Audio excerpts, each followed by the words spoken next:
Hey there, everybody, and welcome to Real Time, where we are live talking about film and television and everything in between. Today is a very, very cool episode. We're going to be talking about how the secret is out, or rather, how it's been out, that films are not exclusive to Hollywood anymore. Let's talk about that coming right up.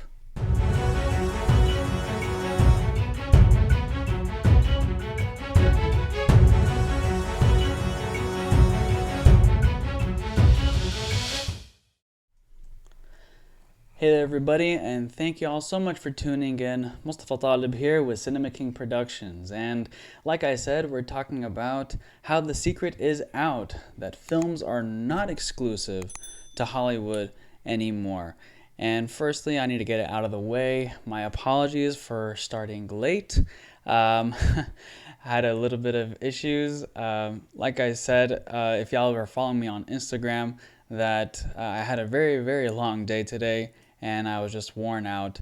And I thought I could take just a little nap right before, but it did, whatchamacallit, it did seep into the hour. So again, sorry about that, but thank you all so much for tuning in. And I see Saad Obaid.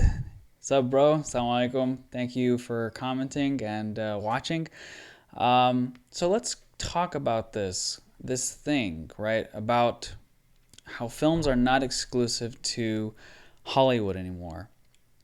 And I think this is a very important topic to discuss, which ever since Hollywood has been around, right? It's been this filmmaking machine, right? It's a streamline to getting your films made and promoted and viewed, and then it just cycles from there, right?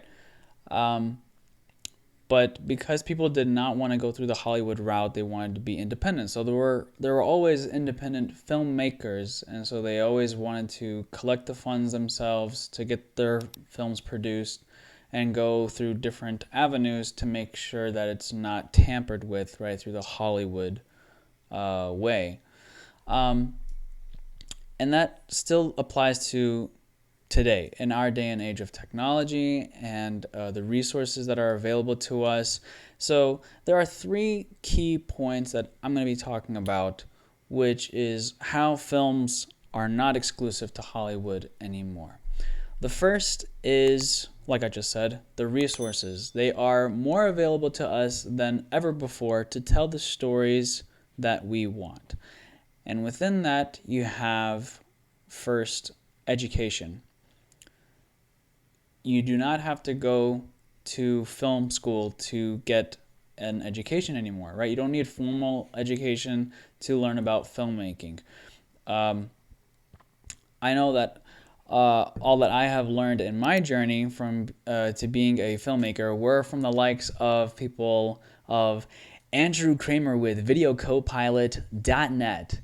I remember watching his first tutorials out on YouTube about After Effects, and that got me very interested, and introduced me to the visual effects community as well.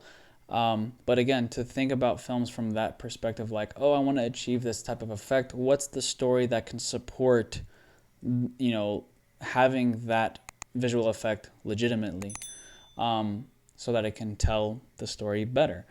So you have people like Andrew Kramer, and then you have people like Ryan Connolly from Film Riot, which, by the way, Ryan, if you're watching, I know you probably won't, but if you do, let's collab. I know I've looked up where your office is here in Dallas, and I was very tempted to come and visit.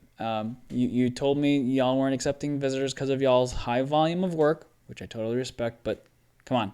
Let's collab. Please.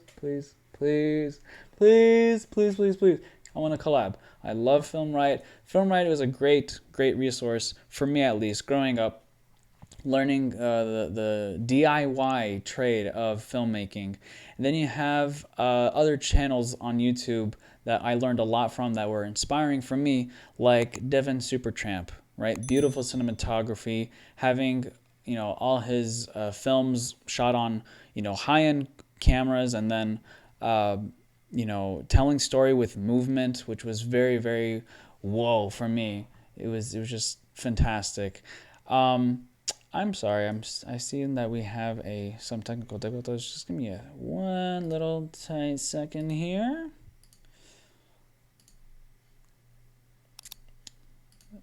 Okay. You still wanna glitch, huh? Okay, let's try something else. Let's use the crappy webcam for a second. Hey, how's it going?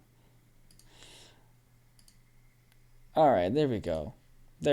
All right, sorry about that.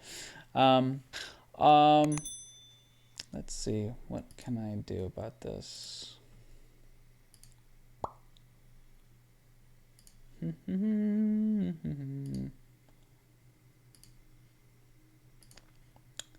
That better?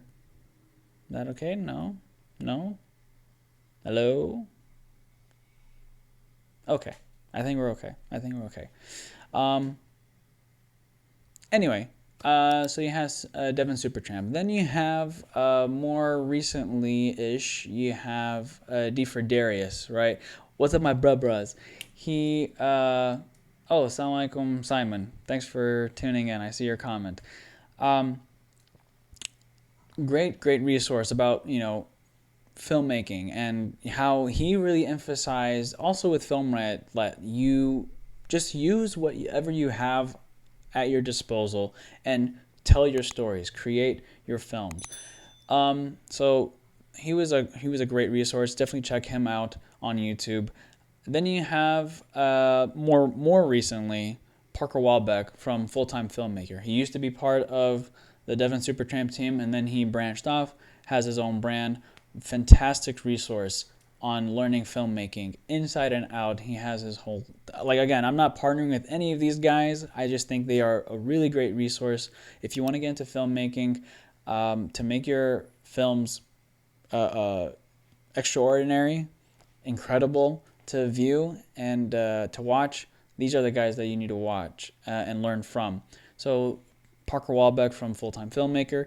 Then you have, on a more lighter note, you have Potato Jet. Very funny guy, Gene. He's really great. Then you have DSLR Video Shooter out in Chicago, I think, is where he's based at.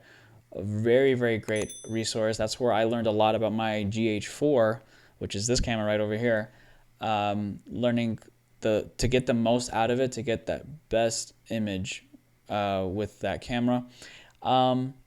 Then in the ranks, and then you have the other fellow Canadian, Chris Howe, another great channel to learn, filmmaking, videography, and photography as well. So all that is under the umbrella of education. So there is really no excuse to not learn. And then on top of that, right, on top of all these free resources, like all these different YouTube channels, there are the more premium courses that you could take, like Masterclass, which I'm considering to take myself, so I can, take my production, take my art to that next level of professionalism. So Masterclass is a great resource to utilize. Nextly, is that even a real word? The next point within resources is that the equipment and software are also accessible at our fingertips, right? You have cheap gear. Every year a new brand comes out, or every year a brand comes out with a new camera, a new lens, and things like that. So the previous models always end up getting, reduced in price. But you can even find some of the newer stuff for affordable rates if you rent them. So you find rental houses. If you want to have a certain look and feel, you have to have the Alexa, you have to have a Red. Obviously, you can't drop $50,000 to own it, but you could at least rent it for a fraction of the price, just so you can get your hands on it and experiment and things like that. And I think that's worth investing in yourself, is to get your hands on the equipment that you want to use. And if you can't have it, can't own it, then go for the cheaper stuff. That way you can still get something to work with on the regular basis. Go to, Craigslist, go to 5 Mile, go to OfferUp, uh, Facebook Marketplace. I'm sure there are eBay. There are so many different outlets of finding cheap gear, so that way you can still get high quality. 4K is becoming the new standard, right? It's no longer 1080p, and you can get, a 4K camera from Sony or from the Panasonic line for a really great price. So consider that if you want to, get your hands on stuff like that. The software is very, very affordable, right? This was kind of like in the branch of trying to fight piracy with different software. And, a lot of people have been guilty of trying to just use the software so that way they can get their hands on it so they can train.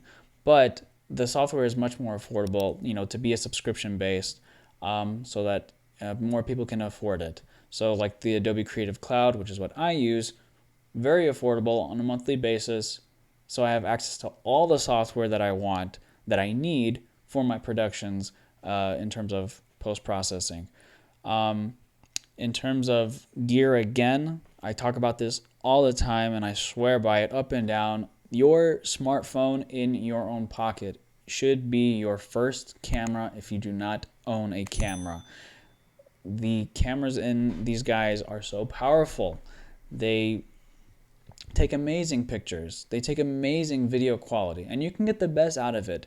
Granted, it's not the same level of quality, but it is usable. It is workable, and you have to put yourself in that frame of mind that, using everything that I have at my disposal, so I don't have to spend more than what I need to get to tell the story that I want to tell.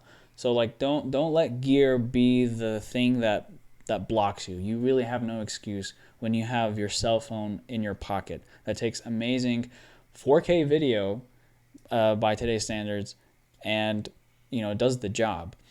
A step above that, of course, would be getting a DSLR or a mirrorless camera. And in terms of lighting, we talked about this I think last week as well. You can get really cheap lighting from Amazon or any other outlets where you can buy lighting, but you can go cheap and go DIY, like I learned from Film Riot, which was to use can lights, and you can get the same results for a fraction of the cost using homemade, household items rather. And I think that in itself is where creativity sparks. Is that, and I remember I talked about this with the episode with Rizwan Jagani, is that when you are boxed in, when you create that box for yourself, you have those parameters set, that's where creativity comes out from. This is the same exact scenario, is that I don't have certain resources. I don't have X, Y, and Z. Let me try to think of a creative way as a solution. And that's part of problem solving. It's a great tool to have, as you're growing up. So that's equipment and software. So first you have education, then you have equipment and software. By the way, if y'all have any comments, make sure you leave them down in the comment section down below, or any questions regarding this stuff or anything else about filmmaking, and I will be looking over and trying to answer them as we are live right now here on Real Time. All right, the next point within resources is that you have a cast and crew at your disposal. You can ask your family, you can ask your friends, you can ask your neighbors, you can reach out to local performance theaters, any of the actors or actresses there. You can go to Instagram and search up anybody who may be, a professional maybe. You never know. And the benefit of that, obviously, is, you're doing passion projects. So there maybe not even a budget put in place, but you have so much passion. You want to do something fun. You want to create something. You want to tell a story, and you can sell that idea to your friends and your family, and they can help you out. So I think that in itself is invaluable, and I'm sure they'd be more than willing to help if they were available to you. Going to the Instagram part of that, right, trying to find a cast and crew, through that, you start building your network. Because once you find those certain core people that you always want to work with, or rather you find those people you want to work with, then you keep doing those projects over and over, you develop that circle of trust. I know I'm using that from Meet the Parents. Great funny comedy film with Robert De Niro and Ben Stiller. But yeah, you do form your circle of trust. These are the people that you want to work with all the time when you want to do a awesome film project. So that is very valuable. The next part. The next part is funding your films. Again, it used to be very exclusive that, the only way I'm going to make my film is if I go to Hollywood and, I pitch it to the executive producers and they're going to love the idea and they're going to make it happen. It doesn't work like that anymore. You don't have to go that route. You can go to different platforms. Thank God for the internet. Can we get an amen in the comments? Thank God for the internet and technology, because you have platforms like Kickstarter, you have platforms like GoFundMe and Patreon, etc. Like all these different places where you as a content creator can reach out to an audience and say, hey, here's a proof of concept that I would like to make into fruition. I want to make this into a feature film or a short film, whatever it is. Will you help me? And people are getting more and more genuine, which I love. On the internet at least, and if they really want to support you and they support your craft and they want to see the story come to life, right, they'll get credit for it or whatever perks that you put out there for them, then yeah, they'll support you. So utilize these platforms so that you can tell your stories, which brings me to the second official point, which is original stories. I remember watching a TED Talk once about a guy how he accidentally changed the game for scripts entering into Hollywood.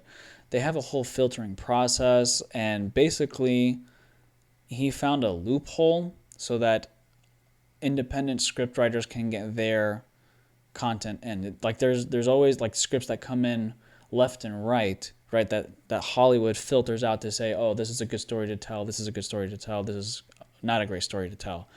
And so then they get played, like the ones that get rejected get placed on this blacklist. And somehow that gets recycled, and then it comes into the eyes of those who are, funding the films, and they say, well, this is a great idea, let's fund this. And so what I'm trying to say is that point 2 is, having original stories. Let me see, how do I word this real quick? Make sure you like, guys, and subscribe and have that post notification turned on. If y'all like this new layout, let me know. I really do appreciate it. But yes, original stories. Firstly, there is no hierarchy. So whenever you submit a script, there aren't any changes that are made along the way while going up the ladder of the executives. So that way the original story stays as it is. And that's point 2, which is it's more streamlined to stay in the original form. It's not tampered with. You as the writer came up with the story and you wrote it exactly how you want it to be shown. And I think that in itself is very powerful. Films like, I think it was Get Out from Jordan Peele and a few others that I was talking about that went through that process of getting on the blacklist, but they end up becoming real films, is because these new wave of screenwriters have a new approach, and it's becoming more and more popular. So because of the success of these types of films, Hollywood is now waking up and realizing, hey, there's this community of new screenwriters, and they have a new edge, they have a new perspective. Let's start incorporating that, right, and telling those types of stories. So first was resources, and within that you had, education, equipment and software, cast and crew, and then funding the films. And then point number 2, which is having original stories. A lot of times in Hollywood, you see that a lot of stories are being recycled and, oh, I like the layout, please, box. it all up and ship it to me, please. Simon, we'll talk, inshallah. I'm not going to be doing that, but yes. Jazakallah khair, thank you. And Hassan Faye, my bro, thank you for tuning in. God, I love your setup, mashallah. Jazakallah khair, thank you so much, bro. I really do appreciate it. We still need to talk, by the way, about doing your setup for your YouTube channel. Anyway, sorry about that, guys. The next point was, yes, just recapping that the original stories that Hollywood have been rebooting films over and over. Why? Because they were running out of ideas, and it stinks. Like, just, oh god, another one, another one, and then they start milking franchises over and over again, just because, one, to drag out more time, and they know it's going to be money maker, so then they just go ahead and approve, to just lengthen it. How big is that main monitor? Hassan, of course, I'm tuning in. Thank you, Habibi. Simon, how big is that main monitor? This one behind me, I think, is what you're talking about. Or you're talking about my computer. My main computer that I'm currently using is an iMac 27-inch. And I've had this, alhamdulillah, from 2016, February. And alhamdulillah, she's doing good. Ramadan Kareem, Vincent, Simon, sorry. And this monitor back here is 21-inch TV, just so I could use it for my mixer. Anyway, so the stories with Hollywood, they're dragging, they're being reboots. Sometimes they're great, a lot of times they're not, and it gets annoying and frustrating. So that's why you're having a wave of new original stories.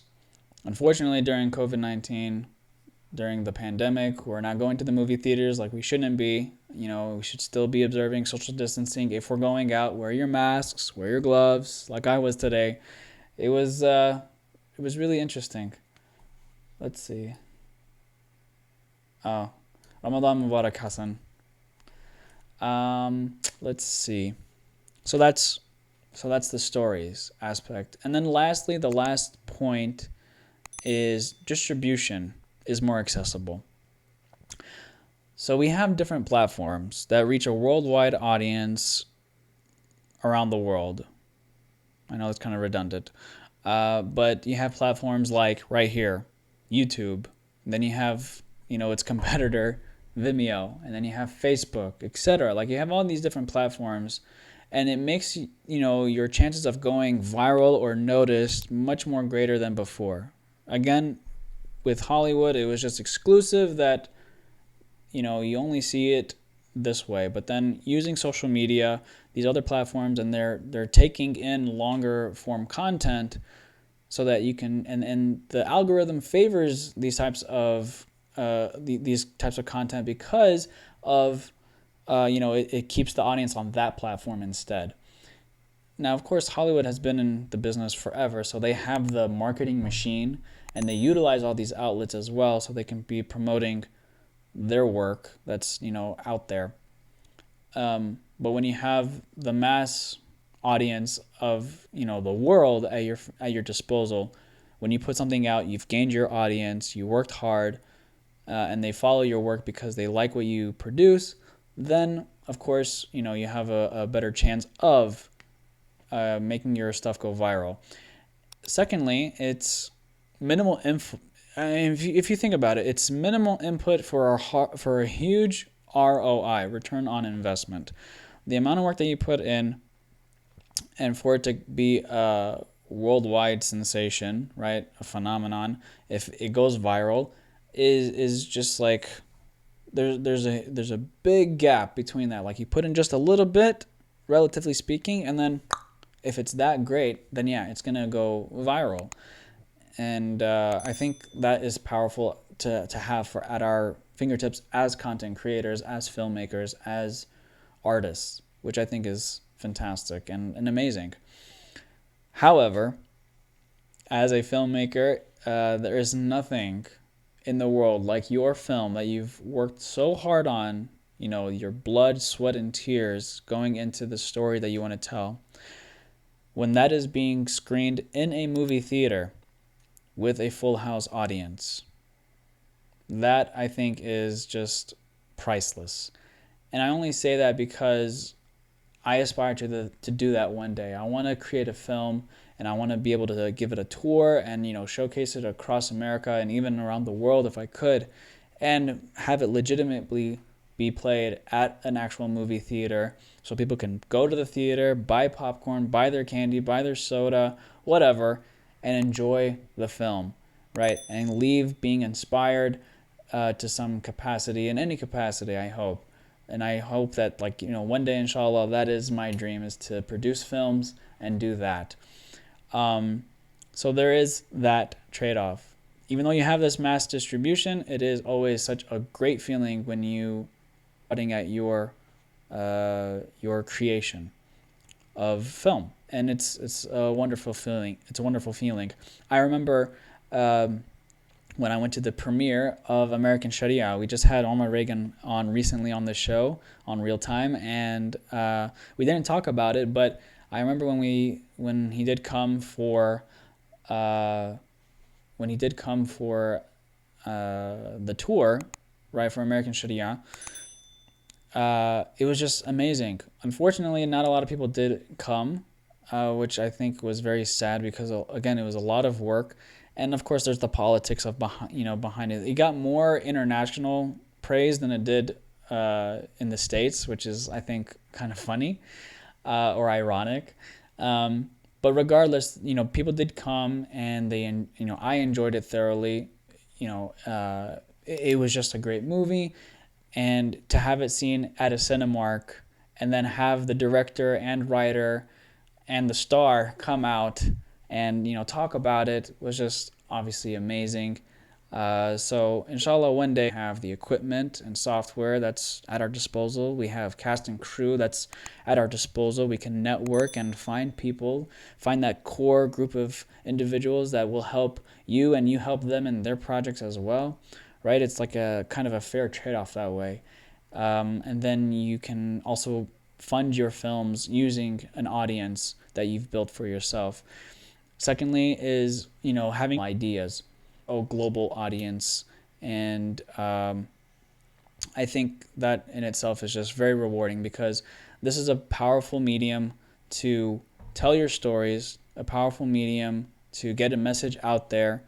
Unfortunately, a lot of people have used this outlet to preach evil, and I believe that this is a tool that should be more utilized for doing good, for preaching a message of truth, of love and kindness, and uplifting the human spirit, instead of making them feel entitled or like,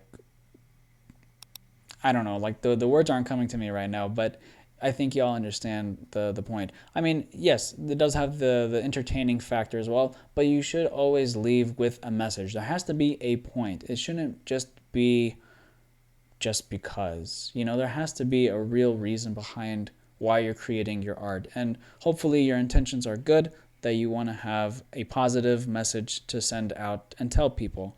And so with that, I'm going to go ahead and end this live stream of Real Time, where we talk about film and television and everything in between. Thank you all so much for tuning in, and I appreciate every single one of y'all. This is Mustafa Talib, and I will see y'all in the next one. Assalamu alaikum, and peace out. See ya.